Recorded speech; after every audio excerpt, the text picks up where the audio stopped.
The oldest and strongest human emotion is fear, and the oldest and strongest type of fear is trepidation of the unknown. When we were children, our parents told us that monsters didn't exist, but we were sure that something was lurking under the bed or in the closet. Fear sees, even if our eyes are closed. Welcome to the realm of the arcane. My name is Lon Strickler. Join me as I examine unexplained creatures, strange manifestations, and remarkable realities. Imagine this next hour as a voyage of discovery to strange lands, seeking not for new territory, but for new knowledge of the supernatural. Come on board as we begin this adventure together.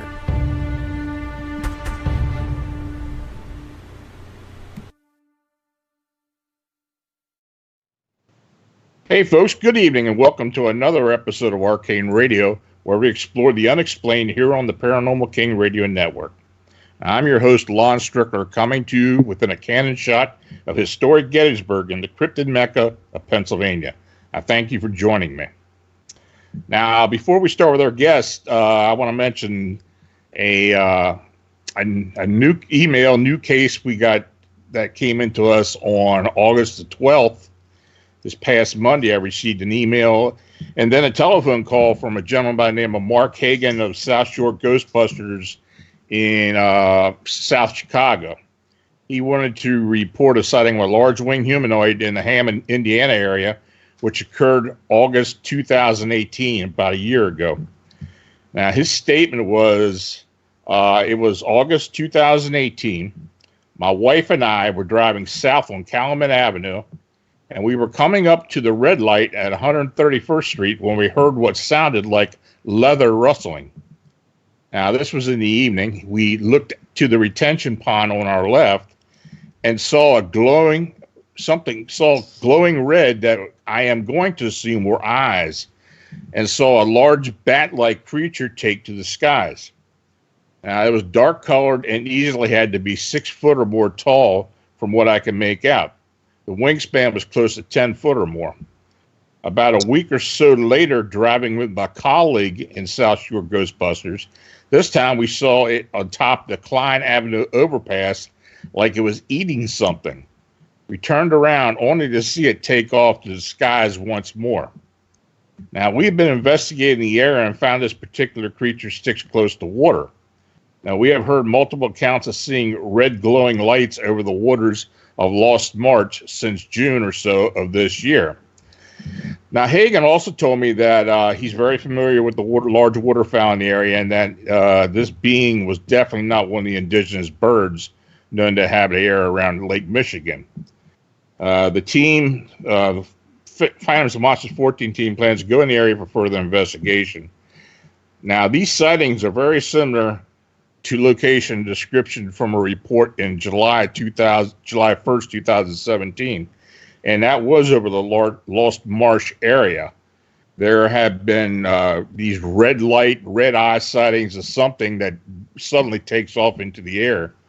I talked to 2 residents in the Hammond, Indiana area about a year and a half ago who were telling me that they noticed something that looked humanoid, that had wings, that seemed to be feeding on fish in the wetlands around that area.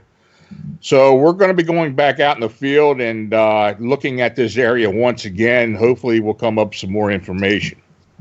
So let's get right into it. Tonight, I welcome Anomalies investigator, author, and artist Linda Godfrey to Arcane Radio. Now, Linda has written 19 books on strange creatures, phenomena, and people. As a journalist, she was the first to break the story of a terrifying werewolf-like monstrosity lurking in the shadows shrouded forest around Elkhorn, Wisconsin's Bray Road. She's a frequent guest on national TV and radio shows including Monsterquest, Lost Tapes, Monsters and Mysteries, Coast to Coast AM, and many more.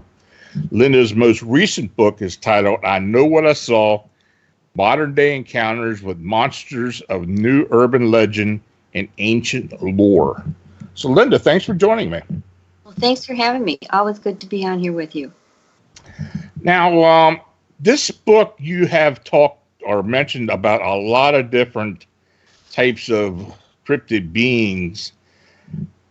But the one thing I did want to ask you about, because this is a phenomena that I've been getting a lot of reports on lately, and people have been talking about, and I know these sightings do happen in your neck of the woods, these Wendigo sightings. What have you been hearing about that? Well, it's something that I always find a little bit confusing because the descriptions of them vary so much, and especially if you go back into the earliest Native American descriptions of them back in the 1600s when the first fur trappers and priests were coming and noting the indigenous people's religious beliefs. They were describing Wendigos as being a spirit thing that would take over a person who had tried cannibalism, or they would incite the person to try cannibalism, and then the thing would just grow and grow, but it would turn less and less human and become thinner and actually eventually made out of pure ice. And if anybody managed, sometimes they would be 22 feet tall, by the way, and if anybody managed to kill one, it would melt down, and then they might find the shriveled body or just the heart sometimes of the person that did that. So that was my original thought of what the Wendigos must be, and that they were hunger, starvation related in mostly the northern U.S. and Canada. And that's where a lot of these legends do come out from.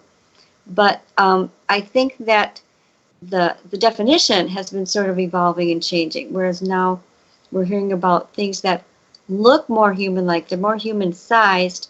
They're more like taken over by a demon or something on that order in many of the stories. So it's something that has evolved and changed, and I don't know if it's really all the same creature or, I'm not sure about that yet. It's something. Yeah. It's strange because, over the last few years, I've been getting a lot of these reports of what people call a flesh gate or a rake or something to that effect. Kind of a thin humanoid type being. Sometimes it kind of resembles a deer with large antlers. Right. I guess none of them are really described as the same, but there's always something to do with cannibalism, or recently I got a report of a girl who was attacked out in Utah by something and she was indigenous as well, and she stated that this thing came after her and her dog. So I don't know what people are seeing. We've been getting reports here in Pennsylvania as well. Yeah, and I know there's another thin creature called the albatwitch. Mm-hmm. That's another indigenous one. I think it's from Pennsylvania area. Mm-hmm. And the Slender Man, right, is another one that one doesn't have anything to do really with indigenous, but a lot of it is made up because it came from people writing into this horror writing. Yeah, creepypasta. Yeah. Right. But it sort of has become cemented into the lore and gets lumped in with as you say, the rake and these other. The Hat Man is another one. Shadow Man. And the weird thing about that is it's sort of segued off. I've been getting more and more stories about phantom dogs that are they're black dogs. They have red eyes, very large, and when they turn around, the people see that they're two-dimensional. Mm-hmm. And that's really unusual, and they seem more related to like the Hat Man that's often seen in silhouette, or these other things. So it's like there's this whole basket of new stuff out there, and yet it's old. The idea of flying things and skinny flying things goes back to vampires, and from there it goes farther back to like the Pazuzu in the Sumerians. So it's something that's been around for a long time, and sometimes it has wings, and most of them have wings, especially when they're seen flying. But they're very different from the other large flying bird-like creatures that would probably more properly be called the thunderbirds, which would be the giant raptors or sometimes they look like giant storks that I've also had. So way back when I was, well, not way back, 5 years ago probably, when I was writing the American Monsters book, it just, and I started doing more research, I was just flabbergasted at how many flying things there were, you know. And there's still also the bat squatch, which is my favorite cryptozoological name, I think, of all of them. You know, and I personally investigated one of those over by La Crosse, Wisconsin. Was very much like the bat squatch. And this one did involve indigenous people, and it was flying at their truck windshield. They thought it was going to hit them, and then, like you were just discussing, it's all so similar. It did just a last-second flip upwards, turned up, sailed off, screeching at this high volume, and both the men in the truck became sick. They had to pull over so one of them could throw up. This was sick for weeks. And La Crosse happens to be, you're talking about them being near water. It's right on the Mississippi, and it has, part of the city is on this island, French island, and there's a nuclear power plant there.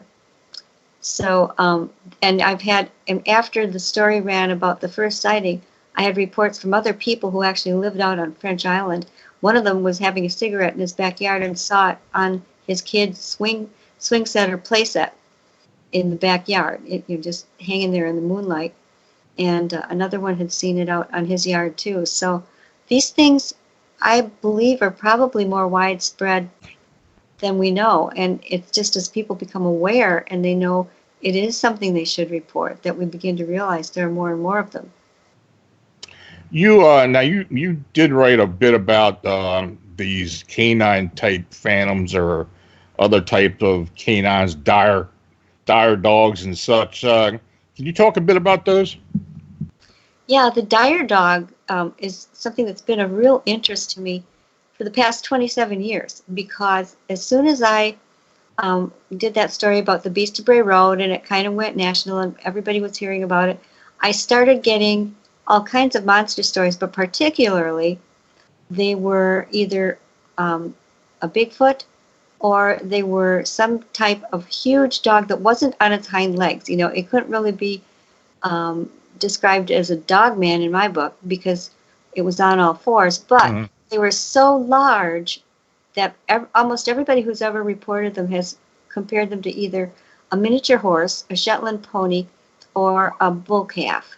That's how big they are. They're bigger than the biggest dogs. And people would see them sometimes sitting and looking mournfully at them from the side of the road, and just they'd drive on by and this thing would just be sitting there staring at them. But more often, it chases cars, and it keeps up with the car or the truck or whatever it is. And people will, I hear this over and over and over again. They'll say it was so tall that its shoulders were even with the bottom of my driver's side window, which is going to put its shoulder height at over 36 inches probably. And I think the biggest dog measurement is maybe 32. And the thing about it also was that not only were they chasing these cars, sometimes they were trying to bump them off the road, and in many cases they at least made contact.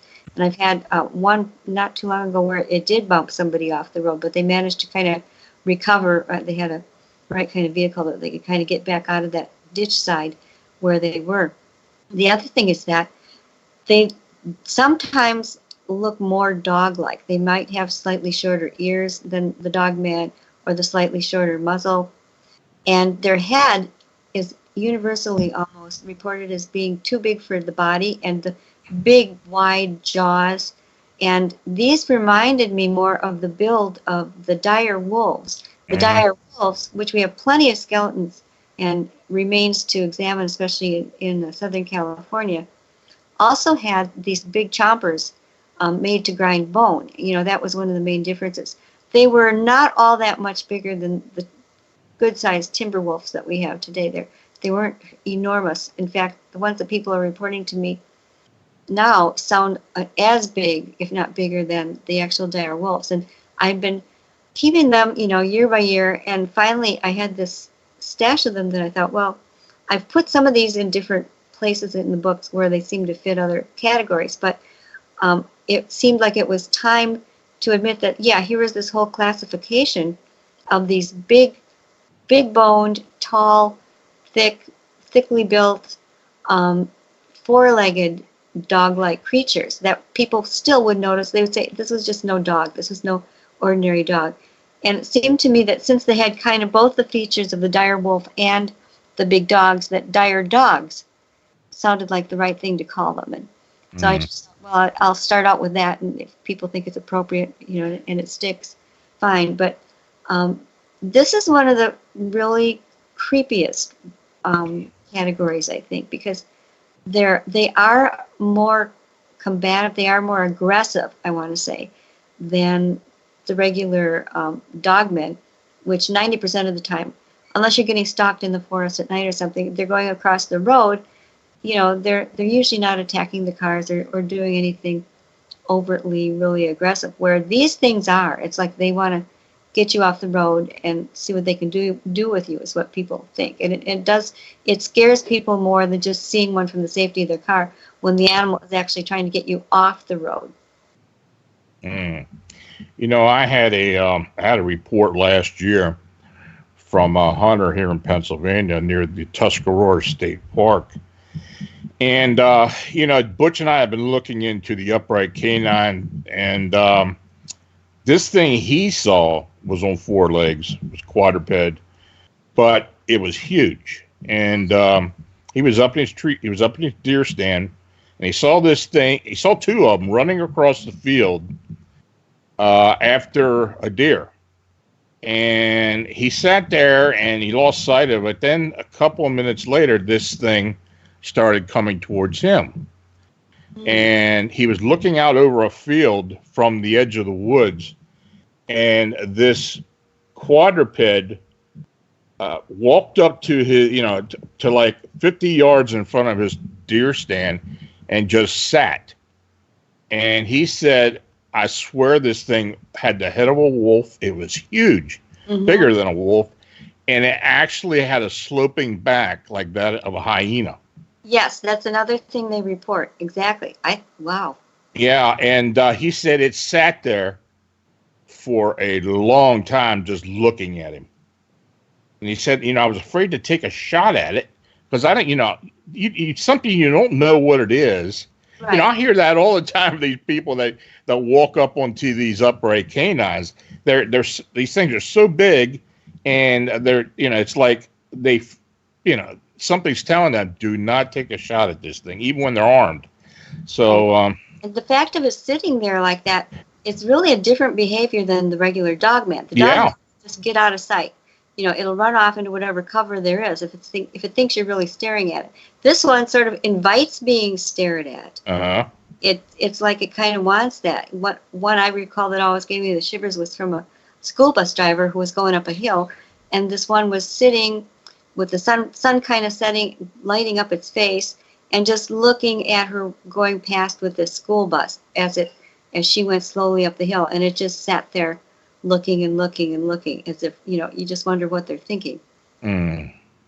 I had a report given to me by some guy who does investigate sightings for me down in Alabama, and he lives south of Birmingham, and he was telling me that a friend of his was out one early evening. It was still light out, and they were driving a huge, these large Escalades, and it was his wife was driving, and his mother-in-law was in the front seat, and that he was in the back, and they were driving down the road, and this something huge with large yellow eyes was in the right lane. It was a 2-lane road, and they slowed up. And as they got closer to it, it was a huge canine that was sitting on the right lane of this road, large yellow eyes.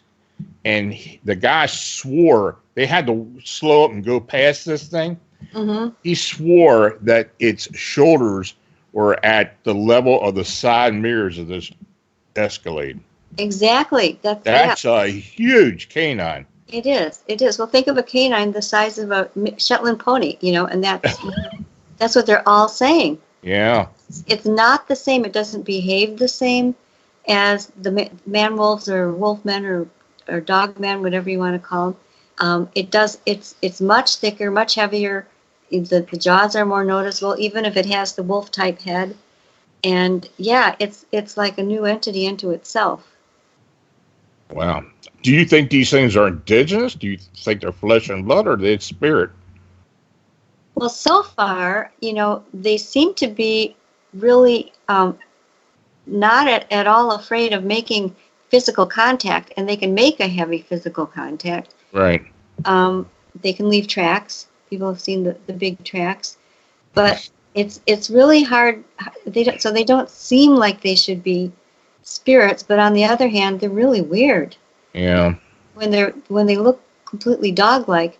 And actually, my one thought is that perhaps in Canada there are pockets of, say, I mean, 10,000 years is not a long time for the dire wolves to have been extinct, and there not to be a small pocket of them somewhere up in, I mean, Alaska's huge, Canada's huge, somewhere up there. Who's to say that there isn't a pocket? And that if they interbred with some of the large, huge hounds that humans have bred, that maybe you would get something like this. And right. Generally, when you put too close, they would still be dogs. They're not really different species. But when you put two unlike animals together, if they can breed, the offspring will often be larger still than the parents. Kind of like the liger, Right.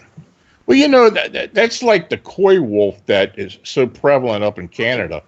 And, these things have been moving south. We're actually seeing them in Pennsylvania. And, of course, they're a mix between a timber wolf and a coyote. And, of course, the coyotes have been here for the past couple of decades now. And these things they're kind of lanky, but they're big. Right. I know I have a friend that lives up in Toronto, and he was telling me they've been having trouble up there for over a decade now with these things in the outskirts of Toronto. So apparently they're making their way down through New York and down into Pennsylvania. I don't know if you're getting those sightings where you are at all, are you? Oh yeah, they're pretty much all over. Oh, really? Yeah, they've been moving eastward for a while. So if you can get, an interbreeding like that, which sticks, well then, why not with the huge size, and they also have the dire dogs also have this sort of ruff on the back of their necks, oftentimes, not always, but it's a pretty common feature. That's another unusual. Yeah, I mean, when I started getting these reports of these quadrupeds that just look like, bigger than a regular wolf, it's like you got to start wondering, what are people seeing out there? Right. Yeah. But down in Alabama, I've been getting a lot of reports in and around north, south, and west of Birmingham. I don't know what people are seeing, but we're getting consistent sightings. I've had 4 sightings within the past year, and I don't know what they've got down there, but I don't know. Now, something else you mentioned in your book were the big cats. And, of course, we all know, even though the state game commissions officially don't want to recognize these things, but they're out there. Right. Oh, yeah. And they're coming eastward again. Yeah. There was this huge campaign to wipe them all out, especially the mountain lions, back around the 1900s. And by the early 1930s or before, they'd been pretty much exterminated, everybody thought, in almost every state. I believe that they had pockets where they could hide out, too. Mm-hmm. But I started thinking about it more when a newspaper reporter and former editor of a paper in Hillsboro, Wisconsin, wrote me saying he had personally interviewed over 150 people in an 18-mile radius, which is not a very big territory. No. From Hillsboro, Wisconsin, and the surrounding really rugged, interesting territory where the glacier forgot to go, and that 150 of them, and that he said well over 50% were black or melanistic. Now, black-furred mountain lions are not supposed to exist. They are said to be impossible because they're too far apart on the feline family tree. And yet, where would they all come from? It is possible that some of them interbred with jaguars, which can be melanistic, and it gets into kind of a long, it's explained pretty well in the book. I won't get into all of that, but that's what this gentleman, his name is Steve Stanek, done a heck of a lot of work on it, and I give him all of the credit for finding these things. But talking to these people, my husband and my son and I decided to form a little film company of our own and just make a little documentary, because these people are so sincere, and some of them are just incredibly qualified. We have one woman who has several doctorates, and she was an associate with the Florida Panther Project, where they were bringing back the Florida Panthers. So, and she knows them. She said, I saw this pure black one sitting right in front of my car, and I feel very qualified to say that this was like a black mountain lion. She said, I called it the Black Panther. And so this seems like the even bigger secret that they don't want to get out. Not only do they not want to talk about the actual mountain lions being there in such huge numbers, even though everybody and their brother practically, if you imagine, this is a tiny, tiny area of the state and not heavily populated. So when you have that many sightings, and Stanek thinks that there are probably twice that many easily just from people who won't talk, you're talking about a giant portion of the whole area that has seen them. And there used to be a really bad stigma. Now people are getting to almost want to be members of the club, so to speak. And it's still happening. The latest one we had was early March of this year. And one of the town barbers was standing out on his back porch and saw a rather large specimen of what looked like a black mountain lion just coolly parading through his backyard as if it knew right where it was going. And it went behind a shed and somewhere, and he lost track of it. And I've been going up there periodically with my own trail cam and setting it.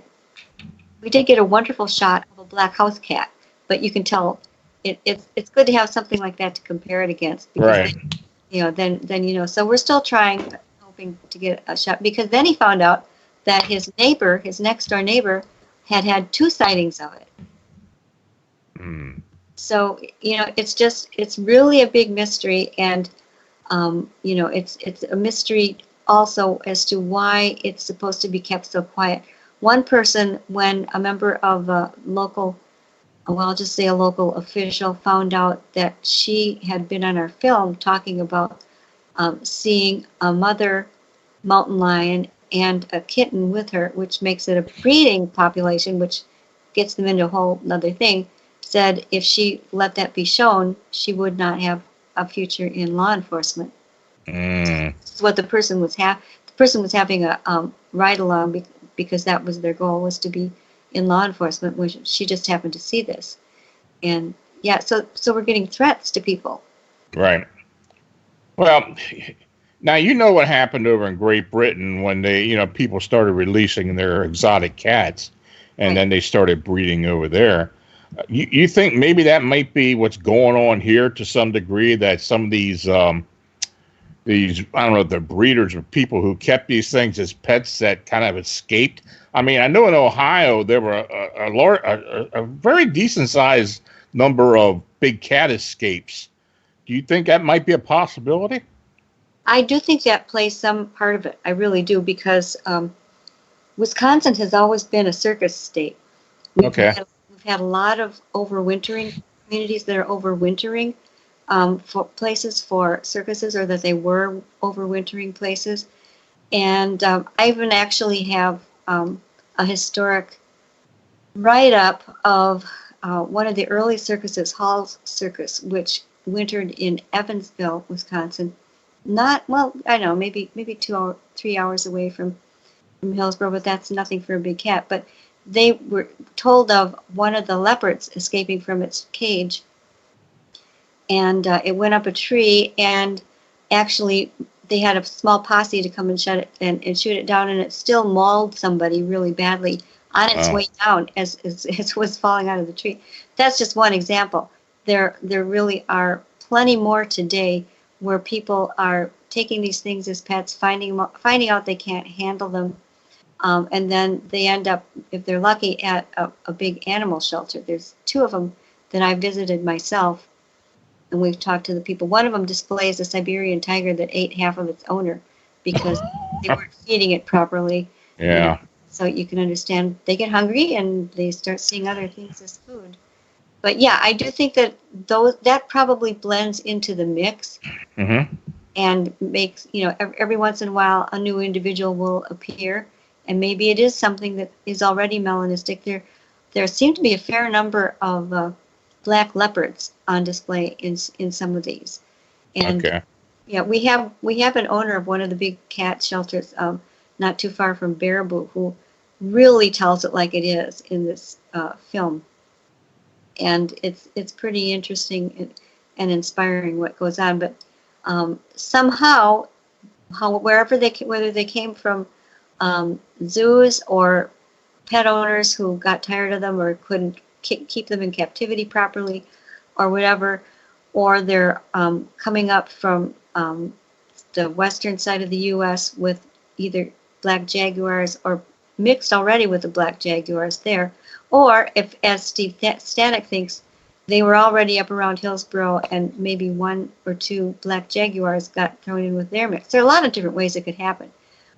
But somehow it all ends up with this melting pot of mountain lions or panther-like creatures in this very small area. Mm. Yeah, there has been talk about mountain lions here in Pennsylvania for many, many years. In fact, I actually saw, when I lived in Maryland, I actually saw one.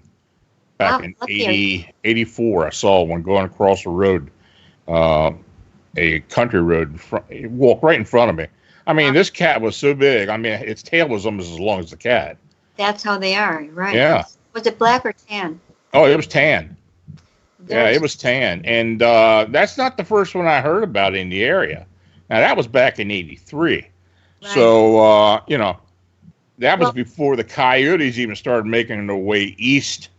So I don't know where that one came from, but we also had some sightings of melanistic cats as well, and that was back in the 80s around the area where I lived at, so who knows? Well, they're so stealthy. When I started researching them, I was seeing articles, scientific journal articles that were calling them ghost cats. So of course, I'm like, ghost cat, wow, and I look. And I find out that it's actually the scientists' nickname for them because they act like ghosts. They're, one second you see them, the next you don't. And it's not that they're literally vanishing. They're just so easy to blend in with the landscape and so furtive and able to just sneak around because surprise is a big part of their prey method. They depend on being able to surprise a prey, get it in the neck, bite it, and stop it from struggling immediately.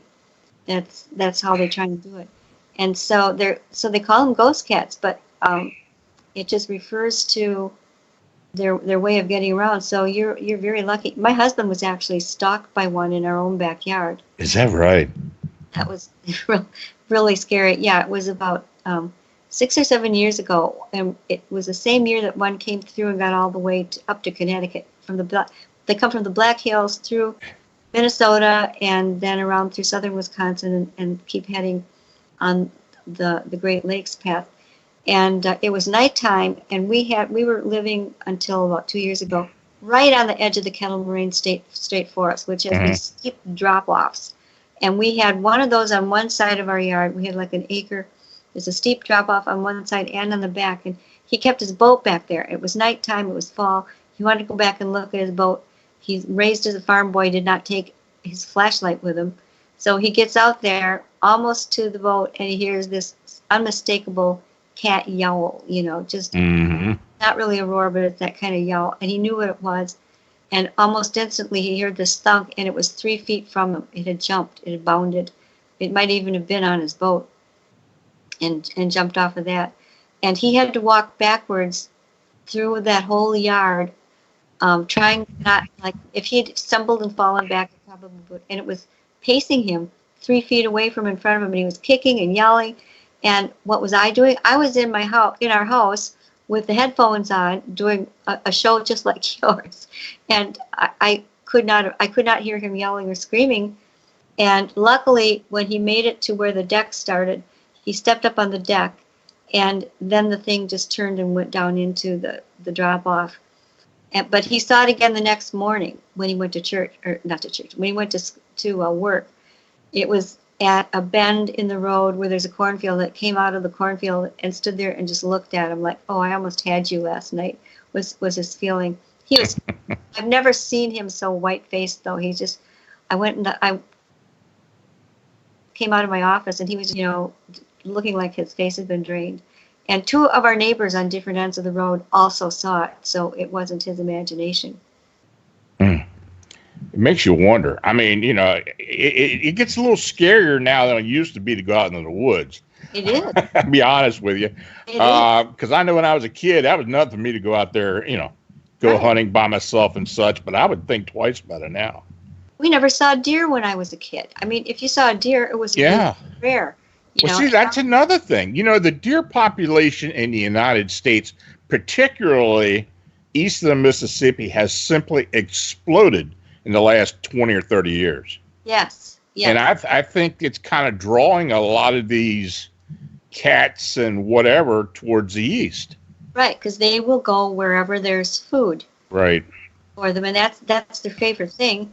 It's what they're really built to get. And of course they've brought the curse of the deer tick and Lyme's disease with them. Oh yeah, don't tell me about that.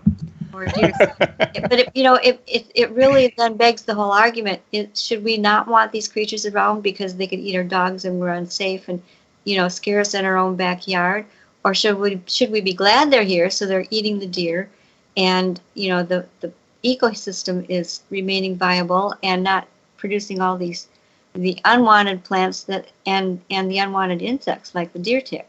Right. I don't know. I lived down, like I said, I had lived down in Maryland for about 40 years. And I was near Baltimore. And when I first moved down there in the 70s, the deer population was nothing. I mean, not even near to what it was. It is now. It just simply exploded. And it's like that everywhere. Mm-hmm. Even here in Pennsylvania, I know there's many, many more deer than it ever has been. I don't know if it's conservation or what the reason why, but now all of a sudden, we hear all these cryptid sightings, all kinds of weird things that have never been, rarely talked about before. Mm-hmm. And, so I don't know. It's interesting. It is very interesting, and it also makes, it leads me back to maybe that's why these giant dire dogs are being lured down from the northern climates, because although it's getting warmer up there in many places too, but their noses are bit by bit leading them to these big deer herds. We had one, when we were living at that house, there was one herd that ran around that had at least 30 deer in it. They're very destructive. They eat all the flowers you plant, and oh sure, yeah, they were pretty much just out of control. So that's always a big controversy too. Whenever you have these animals, but it always has made it more plausible for me to think that when the deer probably were originally fairly plentiful when it was all prairies here. All the prairie states had these acres and acres, billions of acres of 4 to 5 to 6 foot tall different prairie grasses. And that's why I got my original indigenous dogman idea for trying to figure out a logical reason why things that looked like wolves would be walking on their hind legs. And it would definitely give you an advantage if you could stand on your hind legs and run that way, because you could see the deer coming towards you. Mm-hmm. So that's just, it's maybe fanciful imagination on my part, but most things with animals are food driven. Yeah. They need food, they want food, they'll adapt themselves to just about anything to get the food. And so I don't think it's an unreasonable way to look at it. And another thing, I was looking at the chat and somebody was mentioning elk. And the elk population in this state has grown as well. Black bear as well. Yes. All these species, for whatever reason, are just starting to thrive as opposed to what they used to be like. So invariably, you think they would draw big predators. Right. And I don't know if you saw, there was a news article just a day or two ago where a family camping in a tent in northern Minnesota had a wolf stick its head into their tent. Mm. Now, there was no way to find out if it had walked up to them on its hind legs, so you wouldn't know if it was a dog man or something else, but it did something that wolves are said not to ever do, which is that it attacked into these people who were in their tent, and actually, I think it clamped onto the head of an 11-year-old boy. Ooh. And left some, he needed a lot of stitches to get it fixed, but he was okay, thank goodness. But the father was able to kind of beat him around the wolf around the head and get him to withdraw from the tent. But, things that animals aren't supposed to do doesn't mean they never do them. And it says something to the effect that, well, if it's doing a thing like that, which it is not its normal food, nothing they're patterned to look at as prey, then it's having, maybe there are getting a lot of them. Maybe it's finding the going too tough competing with other male wolves, or that's very possible. Yeah, because it's hard to say. But I'm reading this thing and feeling bad for the boy and his family, and at the same time thinking, oh, please let one of them have looked out the window of the tent and seen it walking on its hind legs. But unfortunately, I should get so lucky. Well, it does seem that a lot of the indigenous species, and also some of these cryptids, particularly Bigfoot, that they do seem, from observations from witnesses, that they kind of react differently than they had in the past. In other words, Stan Gordon was telling me about this a while back, but there have been several times when people see they report that they see a Bigfoot, and they're looking at this thing, and the Bigfoot actually realizes that it can be seen, mm-hmm. and reacts to it. Yep. That's odd. Yeah, it is. It's not how normal animals are. Right. They'll kind of look and assess whether they want to kill you, or they want to chase you, or you're just nothing and they should, and they'll just kind of go on their own way. But yeah, these other things, a Bigfoot, they're sussing you back. Now, if you read my book, one of the last chapters I told about 3 consecutive sightings that I had in the same area of fields over the course of a year. I had to wait 20 years before I got these sightings like this. So people are saying, well, yeah, well, certainly she has. No, I haven't, and I wanted to, but this particular one, I was out for a morning hike, and I had just run out the door. I thought, I'm just going to kind of take a fast jog around and come back. And I did not have my phone with me. I had nothing. And I went up to where there was a field that I liked to visit. There was a path that went past it because there were cranes that nested right in the middle of that field. And there was like 4-foot grass around where that nest was. It didn't show. You wouldn't know it was there if you weren't there when the cranes were no place to be seen. But there was this thing sticking up. It was a dark, like charcoal black, and it looked furry. And my first thought was, and it was round on top. And my first, you're trying your catalog inside your head, trying to think what it is. And my first thought was a fence post of some type. But then I looked over at the fence posts, and they were about 1/3 of the size, and they were gray, and they were shorter. And I looked back at this big black round thing sticking up out of the meadow grass, and I couldn't see its face because the sun was kind of behind it. It was early in the day, and it had hair kind of overhanging like its eyebrows, so its face was shadowed. But it looked at me, and it was like it was thinking, "Oh crap, she saw me." And it just slowly went straight down into what I assume was the crouch, down into the grass until I could see it no longer. But it was right at the very spot where the cranes had their nest. So that makes a lot of sense as to why it was there. But it was most definitely reacting to my seeing it and knowing that I saw it. Yeah, I hear more and more of that. I mean, all the time. And it's like, I mean, that's just something I had never heard of a decade ago. It's like, if they become aware you're there, they're gone. They're not standing there looking at you like, and you can see them looking at you like they're shocked that you can see them. Right. It's bizarre. And yet you think, well, on that particular there's a road right near there, and probably every day, especially at rush hour in the morning, there would be car after truck after car, whizzing by on the road, and nobody probably would see them, because how often are you staring around in the underbrush when you're driving? Most people are not. I got a dash cam on my car now just to prevent that very thing.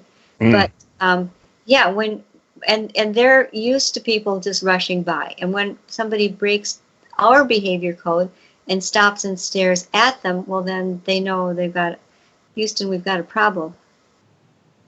Mm-hmm. Now, you wrote something else in your book that kind of caught my eye, was the hidden little people.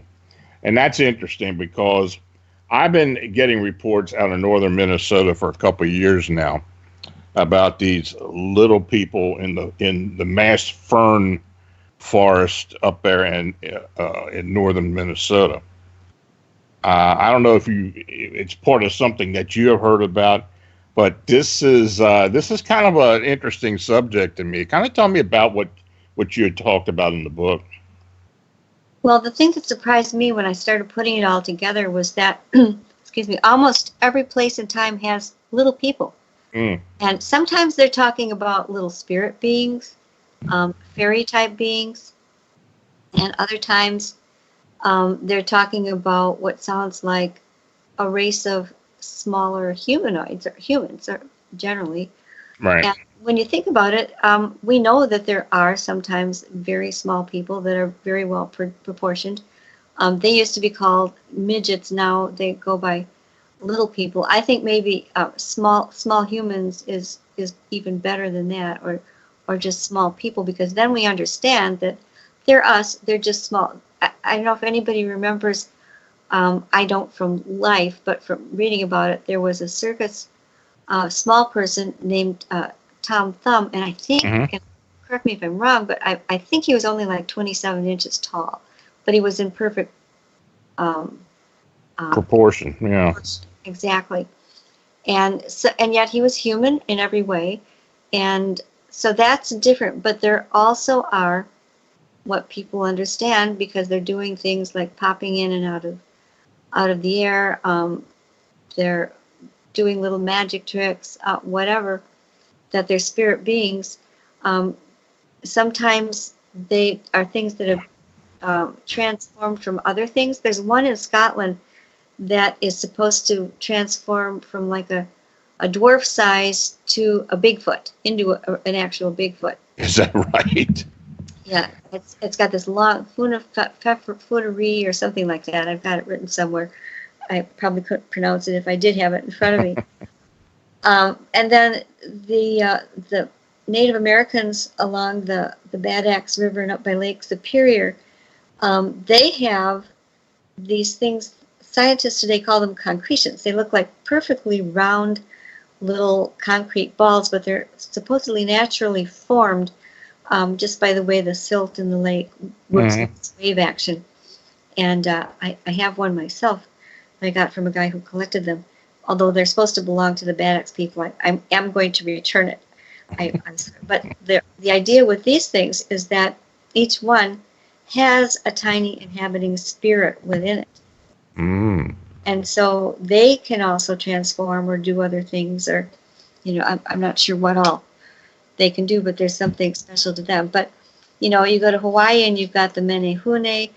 You go down into the heart of the lower 48, and you've got Pukwudgies, which is probably my second favorite cryptid name compared to Bat Squatch.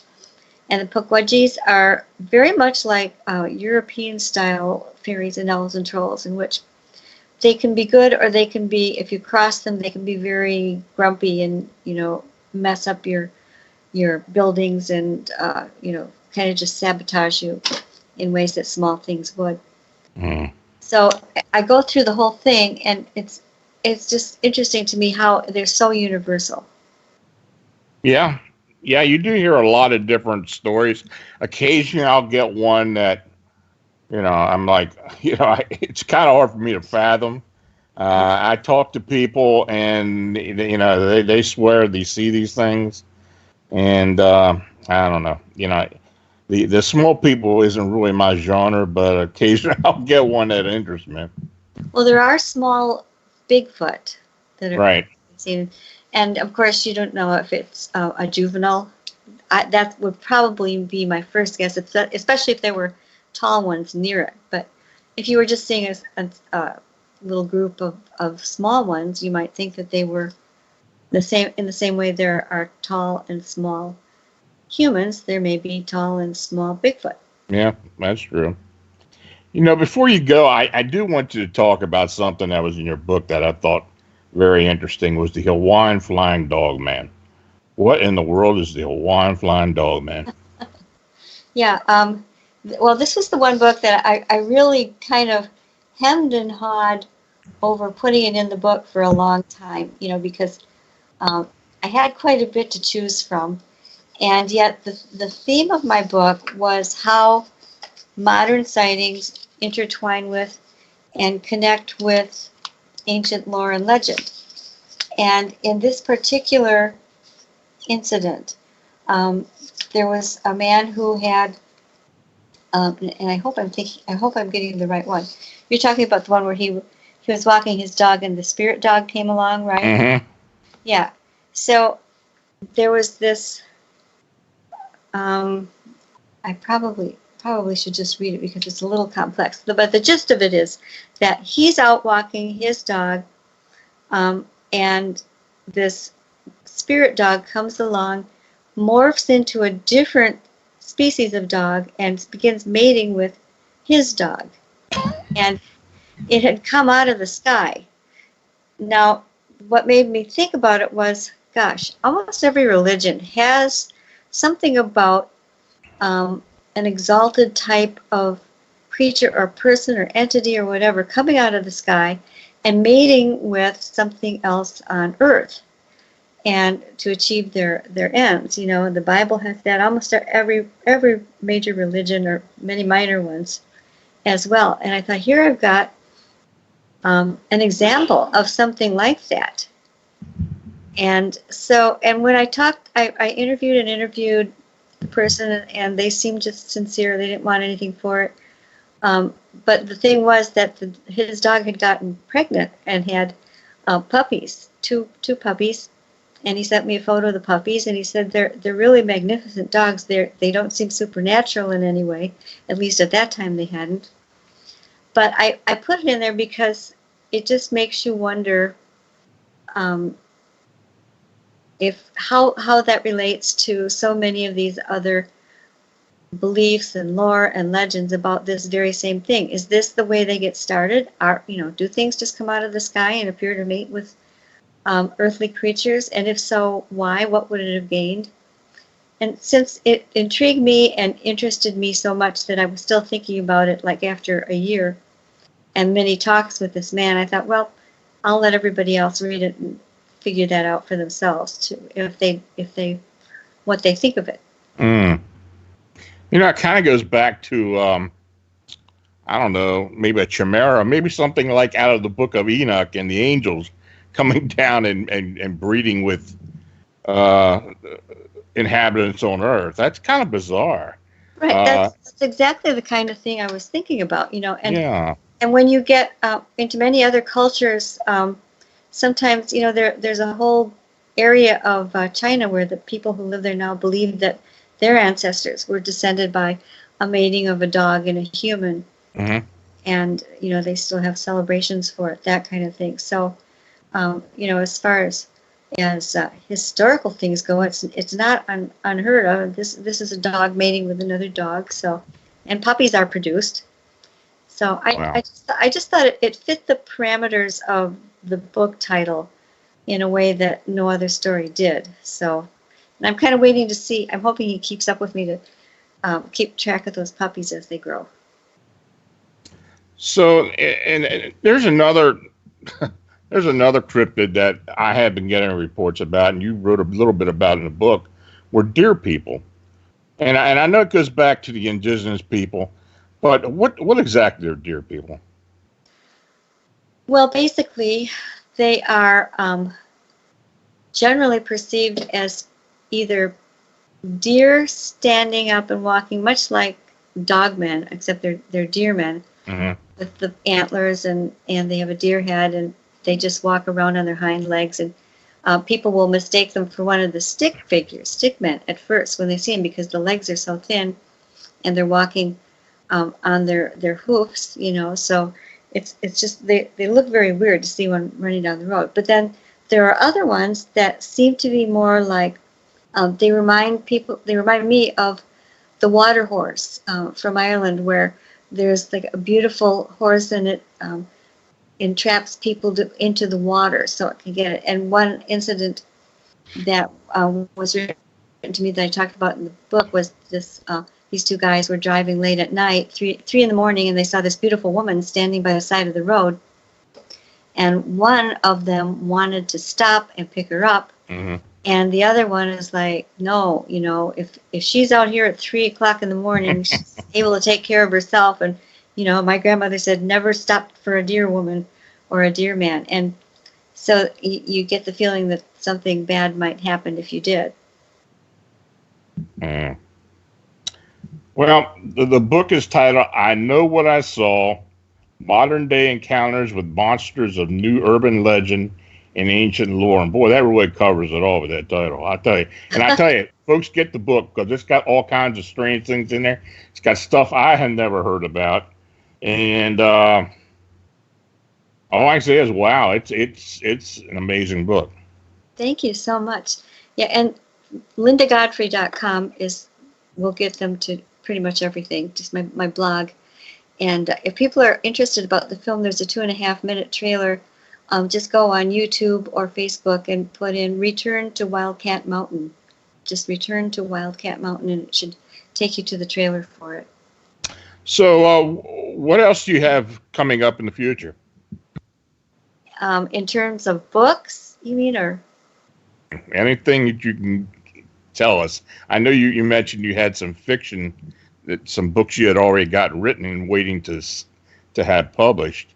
I do. I've got a couple of fantasy novels. I have one that's already co-published with my agent that you can see on the website. It's called God Johnson, The Forbidden Diary, and that should be easy to find. You just go to, again, LindaGodfrey.com.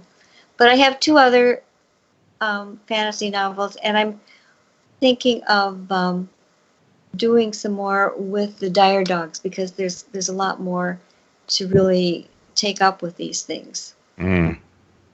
Yeah, my wife, rest her soul, read God Johnson several years ago, and she loved it. So I do highly recommend that book. Thank you. I appreciate that very much. So, Linda, thanks again for being on the show. And anytime you want to come on, all you got to do is let me know. Okay, I appreciate that too. I really do. Okay. You take care now. We'll talk soon. Thanks, and thanks to all your listeners. Now, if you have an unexplained encounter or sighting, feel free to contact me through the Phantoms and Monsters blog site. My new book, Alien Disclosure: Experiencers Expose Reality, is available on Amazon.com. Just search my name, Lon Strickler, and all my titles will appear.